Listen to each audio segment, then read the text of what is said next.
Ok, ¿está grabando? Sí. Muy bien, continuando con el tema del resumen, vamos a ver ahora hormonas de la adenohipófisis. Son 5.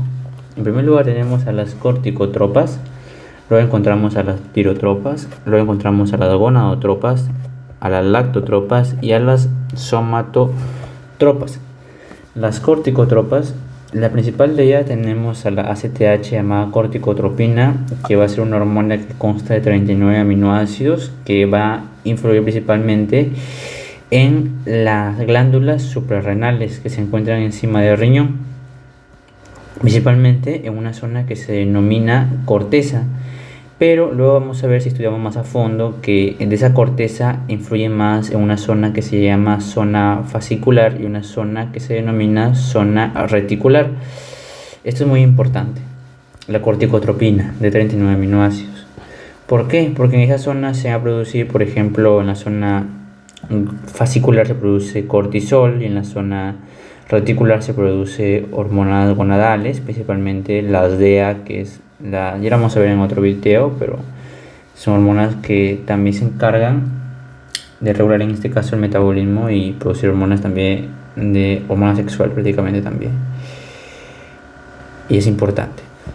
También tenemos a las hormonas tirotropas. Está bien, las tirotropas, como la TSH, que es la hormona liberadora de la tirosina, la tirotropa, ahí está, literalmente, tirotropas. La tirotropas, que es estimuladora de la tirosina, consta de dos unidades, una unidad alfa y una unidad beta. La unidad alfa consta de 89 aminoácidos y la unidad beta consta de 112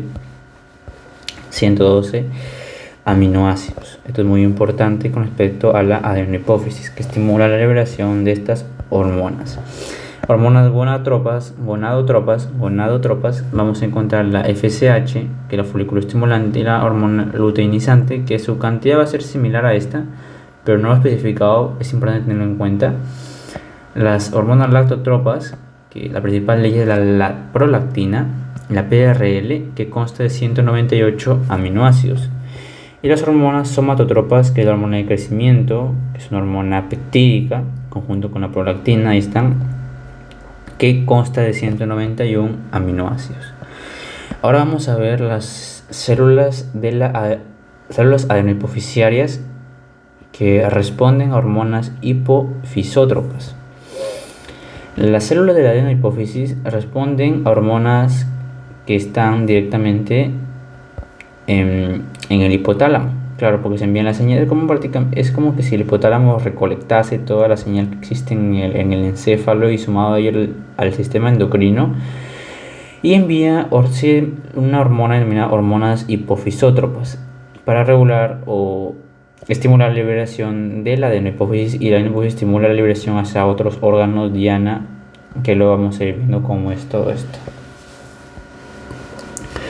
Entonces acá lo he dividido en dos grupos, las hormonas liberadoras y las hormonas inhibidoras. De las liberadoras encontramos 4, entre ellas encontramos la tirotropina, que es la TRH, que se relaciona con hormonas tiroideas, la TSH, la regula, las hormonas gonadotropinas, que es la GnRH, que se relaciona con las hormonas gonadotropas, las hormonas de crecimiento, y liberadora de hormona de crecimiento, liberadora, que es la GHRH, y la hormona corticotropina, que se relaciona con la liberadora de ACTH, que es la corticotropa. Esta hormona liberadora de corticotropina, que es hipofisótropa, consta de 41 aminoácidos. Las hormonas inhibidoras son dos: la hormona inhibidora del crecimiento, que es la somatostatina, que consta de 41 aminoácidos, y la hormona inhibidora de prolactina, que su estructura es una dopamina, inhibe como tal la acción de esta hormona prolactina. Ahora vamos a ver la función fisiológica de la hormona de crecimiento. La hormona de crecimiento tiene distintas funciones. Una de ellas es la activación de crecimiento lineal en los huesos, por ejemplo en el cartílago, principalmente en la diáfisis. Aumenta el crecimiento y por ende aumenta la síntesis de nuevo cartílago, y ese nuevo cartílago genera un crecimiento óseo. Principalmente este crecimiento se va a dar en la etapa de la juventud, de la adolescencia, la niñez, y va a descender luego en la etapa del adulto mayor. Y luego vamos a ver otra función que es depósito de proteínas en los tejidos. La hormona de crecimiento favorece la entrada de aminoácidos hacia la célula, hacia el tejido intracelular, de tal manera que aumenta la cantidad de proteínas hacia la célula. Asimismo, utiliza ácidos grasos. Otra función es la utilización de ácidos grasos como sustrato energético. Acá se denomina en realidad una hormona cetógena porque tiene la capacidad de utilizar ácidos grasos, de favorecer a la síntesis de ácidos grasos, a la lipólisis. Entonces, a ver, claro, va a aumentar los ácidos grasos, va a utilizar los ácidos grasos como tal. Entonces, al usar mayor cantidad de ácidos grasos, los usa como fuente de energía, ¿está bien? Y genera cuerpos cetónicos, algo que se llama hormona cetógena. Ok, esa es una de sus funciones. Otra de sus funciones que está continuando, a ver por acá, es finalmente la modificación y utilización de los hidratos de carbono. La hormona de crecimiento GH no utiliza hidrato de carbono, ¿está bien? No utiliza hidrato de carbono de tal manera que a los tejidos que les gustan, digamos, son insulino sensibles o sensibles a la insulina, los vuelve insulinos resistentes, algo que se denomina hormona diabetógena.